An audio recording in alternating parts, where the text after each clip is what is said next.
పశ్చిమ గోదావరి జిల్లా తాడేపల్లిగూడెంలో helmet వాడకంపై traffic పోలీసులు అవగాహన కల్పించారు. సిఐ సుబ్రహ్మణ్యం ఆధ్వర్యంలో ట్రాఫిక్ ఎస్ఐ కొండలరావు సిబ్బందితో ఆదిత్య జూనియర్ కాలేజీలో సదస్సు నిర్వహించారు. హెల్మెట్ వాడకంతో పాటు డ్రగ్స్, సైబర్ నేరాల నివారణపై విద్యార్థులకు అవగాహన కల్పించారు.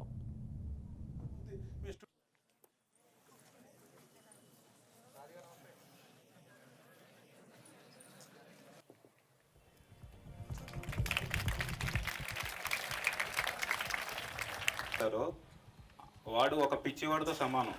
అంటే పిచ్చివాడు ఏదైతే వాడు చేసేదానికి వాళ్ళు మళ్ళీ వాటి నుంచి బయటికి రావడం అంటే చాలా కష్టం. అది అందులో మీకు తెలిసిన ఫ్రెండ్స్ కానీ ఎవరైనా ఉంటే మీ సెల్ ఫోన్లో ఉన్న ఫొటోస్ని హ్యాక్ చేసి తీసుకోవడం. బయట పని ఏం లేదు కదా, ఇంటి దగ్గర ఏమైనా పనులు చెప్తున్నారా?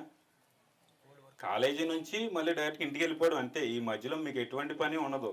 కానీ మీ కాలేజీ అయిపోయిన తర్వాత ఇంటికి వెళ్ళిపోండి. ఇంటికి వెళ్ళిన తర్వాత అక్కడ మీ పేరెంట్స్ కనబడిన తర్వాత వాళ్ళకి చెప్పి కారు పెద్దగా కారు అడిగితే డబ్బులు వసూలు చేయాలి.